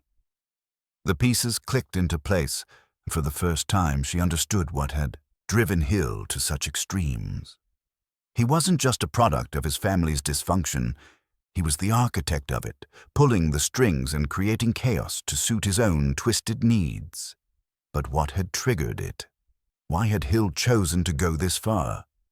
It took only a moment for Miss Marple to realize that the answer had been there all along, hidden in plain sight. The key wasn't just in the financial ledgers, the debts, or even the familial ties. It was in the dynamic between Hill and his father, a relationship marked by resentment, control, and something darker that neither of them had ever truly acknowledged. Hill had been living in the shadow of his father for years, enduring not just the pressure of the Dalloway name, but the constant comparison to a man who, in his eyes, had everything. His father, Andrew Dalloway, had always been the star, the one who commanded the room, who had the respect, the power, the wealth. And Hill, despite his own intelligence and capabilities, had always been the sidekick, the one expected to fall in line, to take a back seat to his father's success. But as Miss Marple dug deeper into the psychological makeup of Thomas Hill, it became clear that this wasn't just about rivalry. This was about a deep-seated need for validation, a desperate craving to be recognized not just as an equal, but as someone worthy of admiration, of power. And when Hill realized that the family fortune, and by extension the family legacy, was on the brink of collapse, he saw it as his opportunity, his moment to seize control. In his mind, Andrew's debts were not a burden but a tool, a weapon he could use to reshape the narrative of their family story. By orchestrating his father's downfall, Hill could step into the role he had always wanted, one that no one had ever given him. He wouldn't just inherit the company or the estate. He would rewrite history itself, positioning himself as the one who had saved the Dalloway name, who had brought it out of ruin. He didn't just want money or power. He wanted to be seen as the hero, the savior, the one who had transcended his father's shadow. And that, Miss Marple realized, was where the real danger lay. Hill wasn't just trying to manipulate the circumstances around him, he was trying to create a new reality where he would be the central figure, the one who determined how the world saw him. His father's death, his family's ruin, Donovan's betrayal, these were all part of the same twisted plot, all steps in a carefully laid plan to transform himself into someone greater than he had ever been. But why had Hill gone so far as to murder his father? Why had he orchestrated the attack on Donovan? Why had he been willing to risk everything, even his own life, to achieve this delusional vision of control?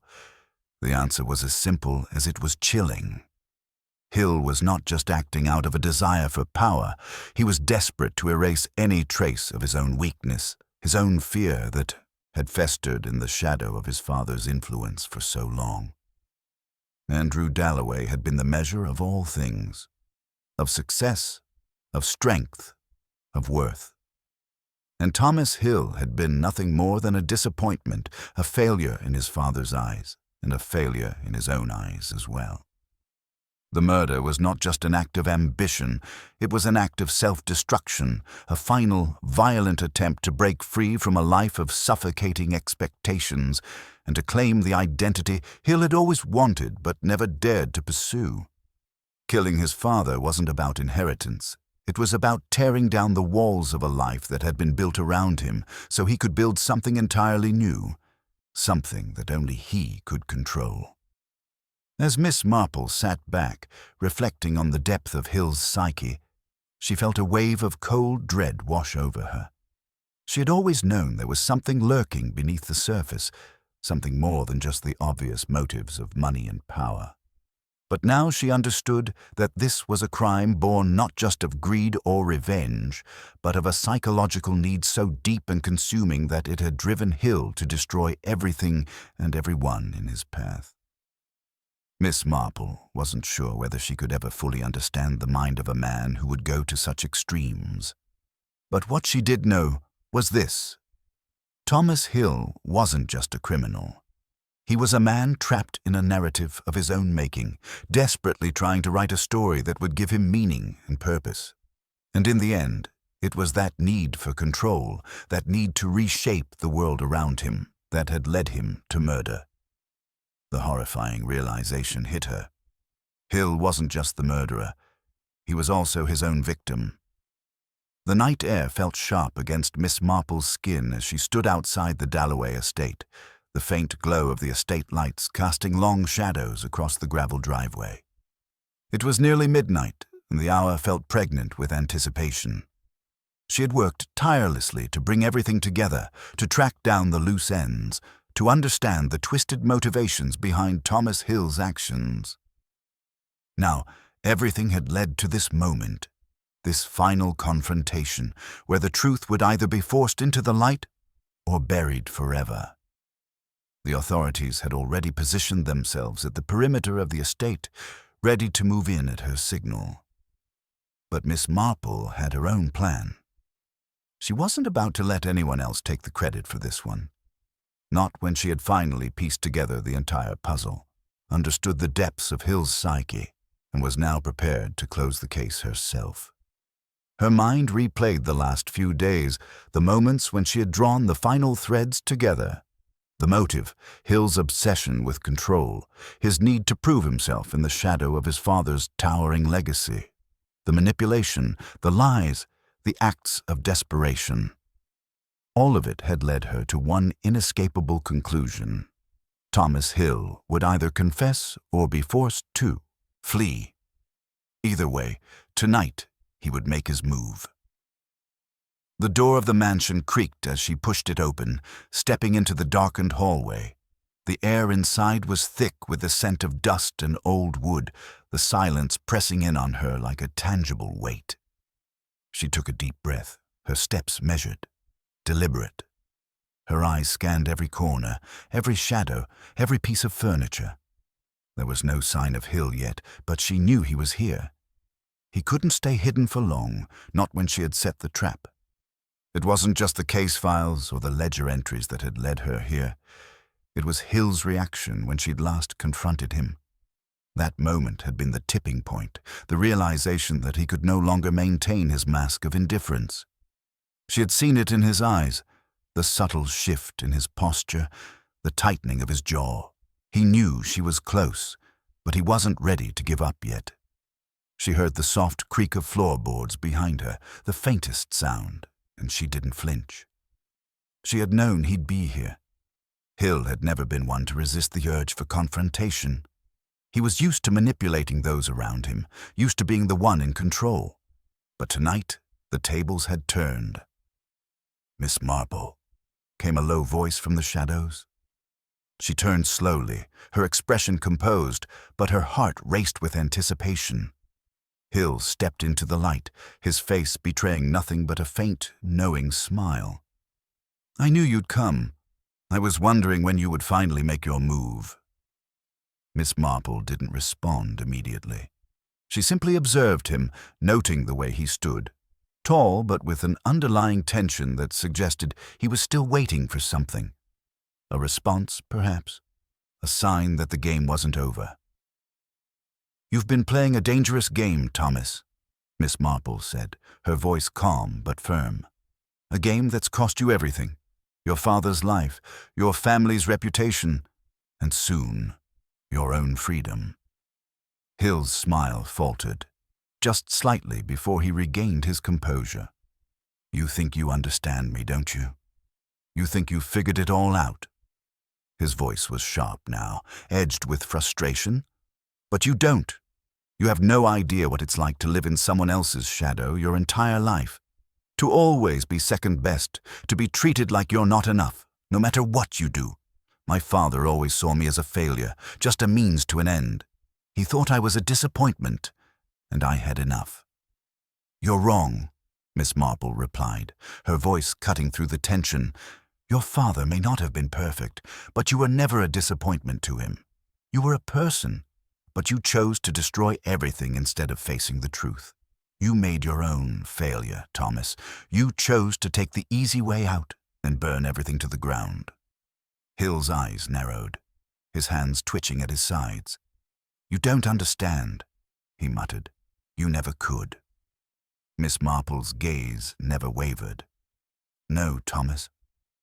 I understand more than you think. I understand that you've spent your entire life trying to prove something to everyone else and, most of all, to yourself.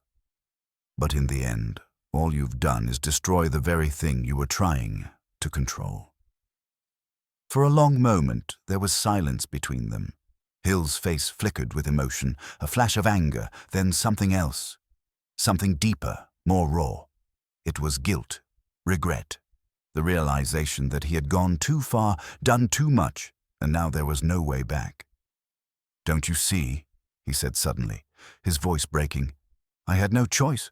I couldn't let him win. I couldn't live in his shadow anymore. I had to make him pay." Miss Marple took a step closer, her presence calm but resolute.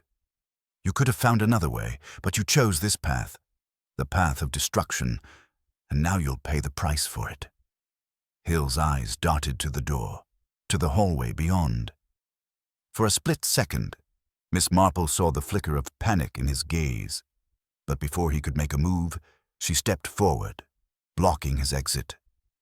"There's nowhere to run, Thomas," she said softly. "You've played your hand, and now the game is over." He hesitated, a brief, almost imperceptible pause, and then it happened. His composure cracked. He lunged toward the door, but in the split second of movement, she was on him. She had anticipated it. The trap was set. Before he could reach the threshold, 2 uniformed officers emerged from the shadows, their hands quickly securing him in place. For a moment, Hill's defiance lingered in his eyes, but there was no more fight in him. He slumped, defeated. "I didn't want to hurt anyone," he whispered, his voice trembling now. "I didn't mean for it to go this far." Miss Marple looked at him, her gaze steady. "The truth doesn't care what you meant, Thomas. The truth is simply what you made it." As the officers led him away, the weight of his confession hung in the air, a quiet finality settling over the room.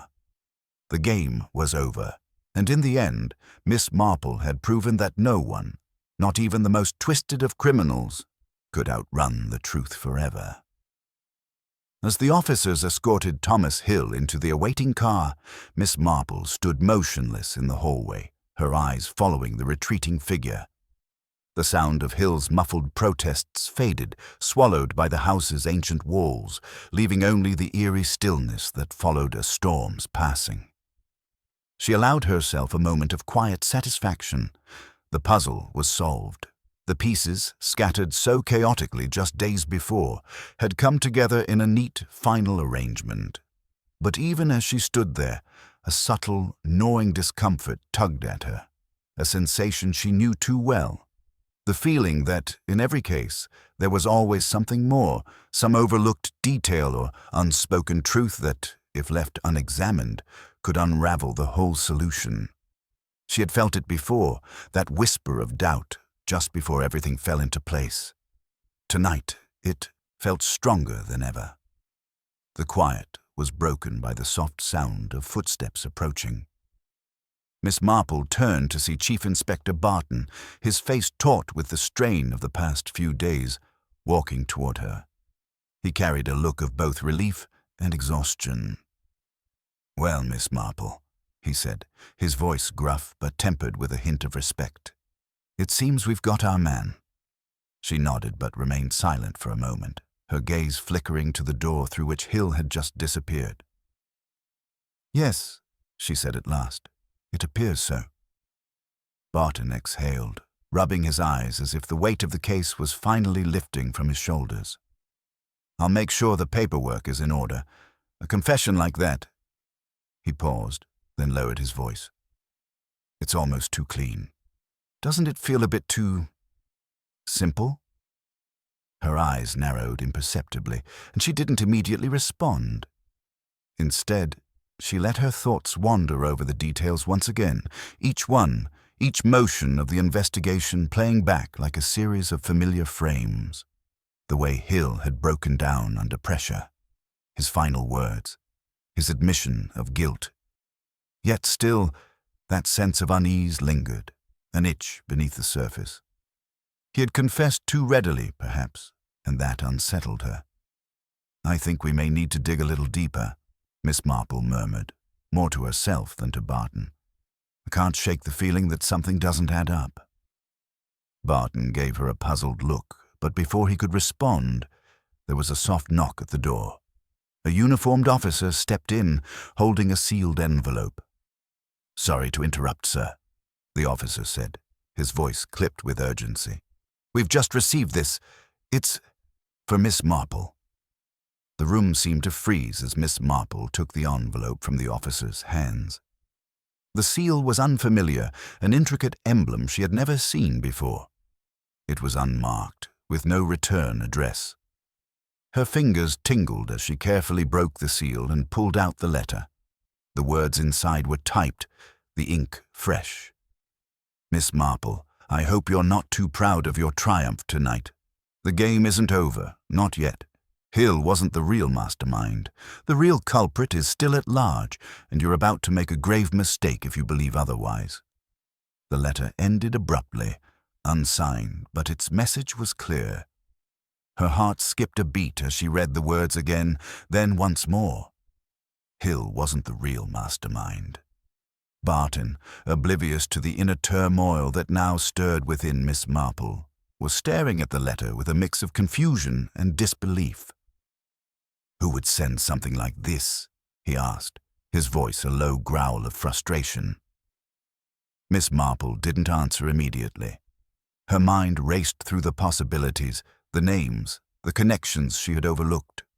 The very fact that the letter had arrived at such a crucial moment, after Hill's arrest, after the confession, made it all the more dangerous. The timing, the cryptic message, the chilling sense that someone else was pulling the strings behind the scenes. "You need to alert the others," she said suddenly, her voice sharp. "Make sure Hill is locked down. No one gets to him until we're absolutely sure." Barton nodded, still confused but obeying without question. As he turned to leave, Miss Marple remained in the hallway, her mind already working in overdrive. She felt a deep unease coil in her stomach, but it wasn't the kind of fear that crippled you. No, this was the kind of fear that pushed you to think harder, dig deeper, and trust nothing, not even the pieces that seemed to fit perfectly together. She closed her eyes briefly, taking a deep breath as she focused on the puzzle once more. The identity of the real mastermind was still shrouded in shadow, but Miss Marple wasn't afraid. She would find them. She always did. An hour later, Miss Marple was sitting in the study, poring over the case files once again, her mind sharp and focused. Every word, every gesture, every detail was being re-examined. She thought of the clues she'd missed before, the strange, incongruent moments, the things that hadn't quite made sense. That's when it hit her. The handwriting, the letter she had received, the one typed on fresh paper with no signature, wasn't just a threat, it was a challenge. Someone was trying to divert her, mislead her into chasing ghosts, and they were close. Too close. Miss Marple stood up suddenly, her chair scraping against the floor with a sharp screech. The answer was in front of her all along, hidden beneath the veil of her own assumptions. The letter was a ploy, part of the real criminal's final push to divert suspicion away from themselves. Her eyes darted to the corner of the room where a simple object lay. A pair of opera glasses that had belonged to Thomas Hill's mother, a prized family heirloom. She hadn't thought twice about it before, but now, something about the way it had been placed so casually on the shelf felt wrong. Hill had mentioned his mother, but in all the interviews, no one had remarked on the object. It seemed too ordinary, too personal. She walked over and picked up the glasses, examining them closely. She turned them over in her hands and then froze. There, on the underside of the frame, was a faint, almost imperceptible mark. A fingerprint. A print that didn't belong to Hill. A slow smile tugged at the corners of Miss Marple's mouth as she carefully slid the glasses into her bag. It was a clue, but more than that, it was a key. One that would unlock everything she had been searching for. The final twist was revealed, and now she knew exactly where to go next. The air was thick with anticipation as Miss Marple sat across from the assembled officers in the small interrogation room. Her hands were folded neatly in her lap, and her eyes, sharp as ever, flickered between each person in the room, carefully reading the faces of the men and women who had worked tirelessly on the case. Thomas Hill was being held in a secure cell at the station, but Miss Marple knew, she had always known, that the confession he'd so eagerly given was a carefully crafted lie. He wasn't the mastermind. But who was? It had taken her hours, long hours, in which every clue had been examined once more, until at last she had pieced together the most important detail, the fingerprint on the opera glasses. The glasses, so innocuous and forgotten, had been the key. They were a subtle clue, one that could easily have been missed in the frenzy of Hill's sudden confession, but not by Miss Marple. She had taken the print to the forensics team, and the results had come back quickly, too quickly, in fact. The print didn't belong to Hill, nor to anyone in his immediate circle. It belonged to someone outside the investigation entirely, someone who had carefully positioned themselves on the periphery, someone who had been watching, waiting, and orchestrating events all along. Miss Marple's eyes rested on the final piece of the puzzle, an envelope she had been holding on to for a few minutes longer than necessary. Inside, the name was clear: Lydia Carrington. Lydia Carrington was a name no one had spoken during the investigation. She had been a secondary figure, someone on the fringes of the initial investigation. A wealthy widow, known for her philanthropic work, with a reputation that seemed entirely unimpeachable. She had no apparent motive, no connection to the victim. Or so everyone had thought. Miss Marple had recognized the name only after revisiting the letters in the case file, old correspondence that the victim, Richard Ames, had kept. They had been exchanged between him and Lydia Carrington over the course of several months. At first glance, they appeared benign, simple letters about charity events, social gatherings, the usual meaningless chatter. But in her careful reading, Miss Marple had noticed a pattern, a subtle hint of something far darker beneath the surface. Ames had begun to distance himself from Lydia, and the tone of her letters had shifted from cordial to increasingly urgent. It was clear now that she had felt a personal betrayal. Lydia's hidden relationship with Ames had become the catalyst for everything that followed. The obsession, the manipulation, the crime. But how had she pulled it all off? What had pushed her to such extreme measures? Miss Marple's gaze shifted to the room's only window, her thoughts turning inward as she pieced together the events. It hadn't been about money or power, not at first. It had been about jealousy, about the love that Lydia had felt for Ames and the crushing rejection when he turned away from her. But that had been only the beginning. Once Ames's relationship with Hill's mother had come to light, Lydia's fragile mind had spiraled. She'd seen an opportunity. Hill's mother was a symbol of everything she had lost, and by framing Hill for Ames's murder, she could destroy everything Ames had built and get away with it herself. Her twisted plan had almost succeeded. The final stages of the investigation had been executed flawlessly, until the opera glasses, until the overlooked print, until Miss Marple. Miss Marple, Barton said, breaking her from her thoughts. His voice was tired, but resolute. We've found Carrington. She was at her estate this whole time. No one thought to look closely enough. She's been in hiding, orchestrating the chaos from behind the scenes. And now, she's gone. Miss Marple looked up, her expression calm, but her mind already calculating the next move. Gone? She repeated, her voice low. Where? We're not sure yet, Barton admitted, frustration lining his words. But we're closing in. Her car was seen leaving the estate an hour ago. We've alerted the surrounding counties. She won't get far. The room went quiet for a moment. The reality of the situation began to settle in. Lydia Carrington had escaped for now, but justice had not. Not yet. There was still the final confrontation to come, and Miss Marple knew that she would be the one to set the trap. The last few pieces were falling into place, and Miss Marple didn't need much more time to set the final plan in motion. She had already thought of everything, how Carrington would react, what she would do next. All she had to do was make her move. She turned to Barton. "Alert your men. I'll need a full lockdown. The moment we get her, I want to be there." Barton blinked, surprised by her immediate decision.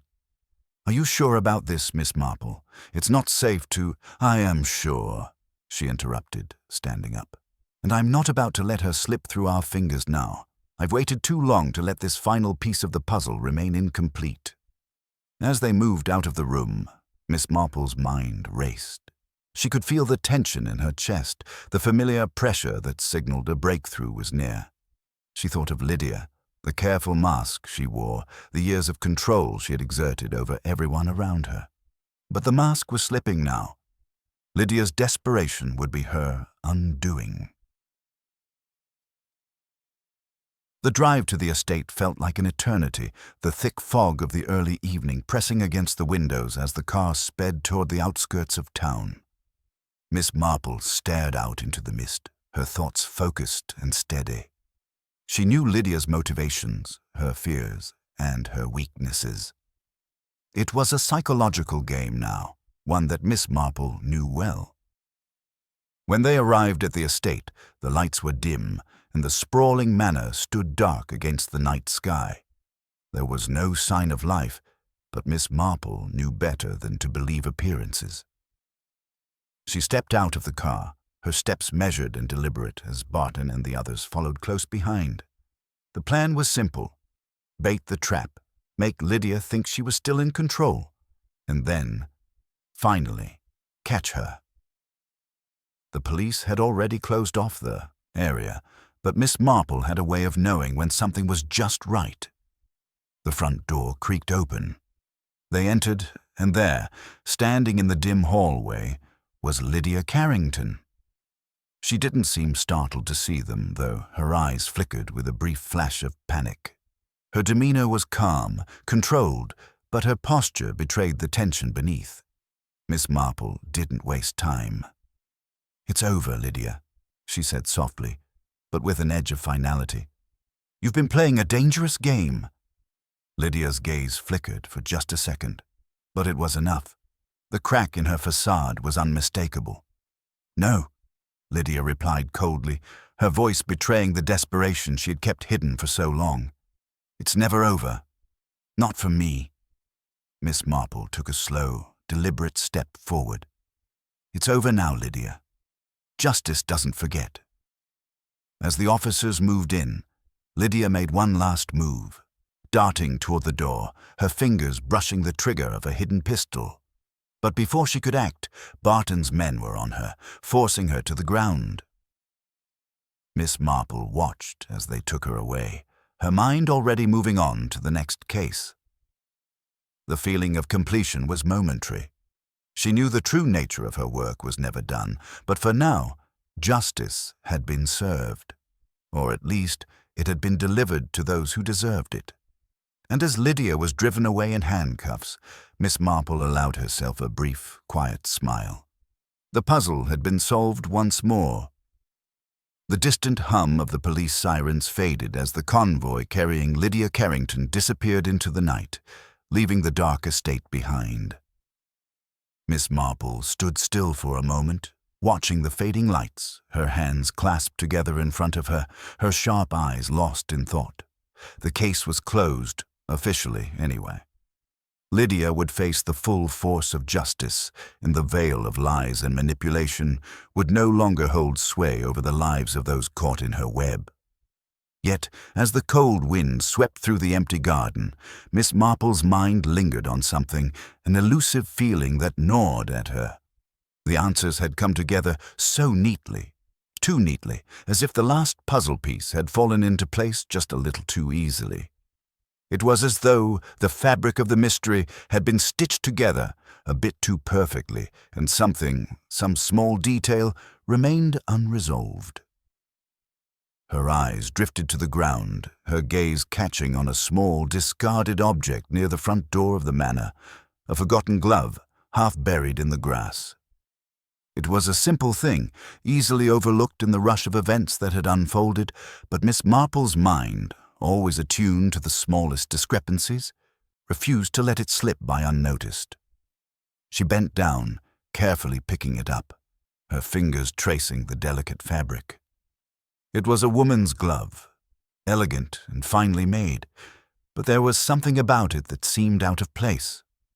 The color was slightly off, a shade that didn't match any of the clothes Lydia had been wearing or had been seen with. Miss Marple turned it over in her hand, her mind racing through the sequence of events. Where had this glove come from, and why had it been left behind, discarded so carelessly? Her instincts prickled, the faintest whisper of doubt creeping into her thoughts. She knew the case was done, that Lydia was the mastermind, the one pulling the strings. But still, there was that unsettling feeling, that lingering question. Had they truly uncovered everything, or had something else slipped through the cracks? As the officers returned to their vehicles, their voices carrying in the night air, Miss Marple's attention remained fixed on the glove. She knew she couldn't leave it behind. There was something about it, something nagging at her. Maybe it meant nothing. Maybe it was just a misplaced item from someone who had fled in haste. But then again, she had learned long ago never to disregard the smallest details. She straightened, tucking the glove carefully into her pocket. She would examine it further, later. Perhaps it would lead nowhere, but the question would continue to gnaw at her until she was certain. Miss Marple. Barton's voice broke through her thoughts, and she turned to see him approaching, his expression weary but relieved. "It's over. We've got her. It's finally finished." She nodded, her lips pressing together in a thin line. "Yes, it's over. But sometimes, Barton, mysteries never truly end." He blinked, confused. "What do you mean?" Miss Marple smiled faintly, her eyes reflecting the knowledge only she could possess. "Sometimes we think the puzzle is solved. We think we've seen every angle, every possibility. But there's always something else. Just out of sight, just beyond reach. A flicker of something that doesn't quite add up. And it lingers." Barton frowned, his brow furrowing as he glanced at the estate. "But the case, it's over. Lydia is going to jail. We've closed the book on it." "Perhaps," Miss Marple said quietly, her gaze shifting back to the distant manor. "But I've learned over the years that things are rarely as simple as they appear." She didn't elaborate, and Barton, seeing the set of her jaw, knew that she wouldn't. He respected her silence, allowing it to hang between them for a moment as the weight of her words settled into his mind. The soft rustling of leaves in the wind seemed to echo her thoughts, and Miss Marple's mind wandered once again to the glove, to the subtle unease that refused to leave her. Something about this case still didn't sit right. The pieces had fallen into place too easily, too quickly. Lydia Carrington had orchestrated everything so meticulously, but had she truly planned every move? Had she accounted for every possibility? Her thoughts were interrupted by the sound of a car engine revving nearby. She turned just in time to see a black sedan pulling away from the estate, its headlights cutting through the fog. It seemed like a routine departure, a vehicle leaving for the night. But something about it seemed off. The car was heading toward the main road, but it was moving faster than necessary, more hurried. Miss Marple's eyes narrowed, her instincts flaring once more. "Barton," she called, her voice sharp. "There's something else we need to look into. That car, it shouldn't be leaving just yet." Barton turned toward the car, his expression puzzled. "What are you talking about? It's just—" "No," she interrupted, her gaze never leaving the vehicle as it disappeared into the fog. "It's not just a routine departure. Someone is trying to leave in a hurry." He didn't argue. Instead, he nodded and signaled to one of the officers to follow the vehicle, his face taut with sudden understanding. Miss Marple watched as the car vanished into the distance, her mind already at work, tracing the patterns that had been left behind, like invisible threads tugging her toward something she hadn't yet seen. She could feel the weight of the mystery pressing against her chest again. and though the case appeared solved on the surface, she knew it wasn't over. Not by a long shot. It was as though the entire evening had been one great illusion, a carefully orchestrated performance meant to make her think the curtain had fallen. But there was always more to the story, always one more twist, one more secret buried just beneath the surface. "Miss Marple," Barton said again, his voice carrying a note of quiet awe. "You always seem to know when something's off. How do you do it?" Miss Marple turned to him, offering him a small, enigmatic smile. "I suppose, Barton, the secret lies in knowing that nothing is ever truly finished. The case may be closed, but the threads remain. And as long as those threads exist, the mystery will never truly end." As the night deepened and the mist thickened once more, Miss Marple turned her back on the estate and began walking away, her steps measured and sure. The mystery of Lydia Carrington had been solved, for now. But in her heart, Miss Marple knew the game was never over. Not for her. Not for anyone. And as the shadows stretched out behind her, she couldn't help but feel that the next case, the next twist of fate, was already waiting just around the corner.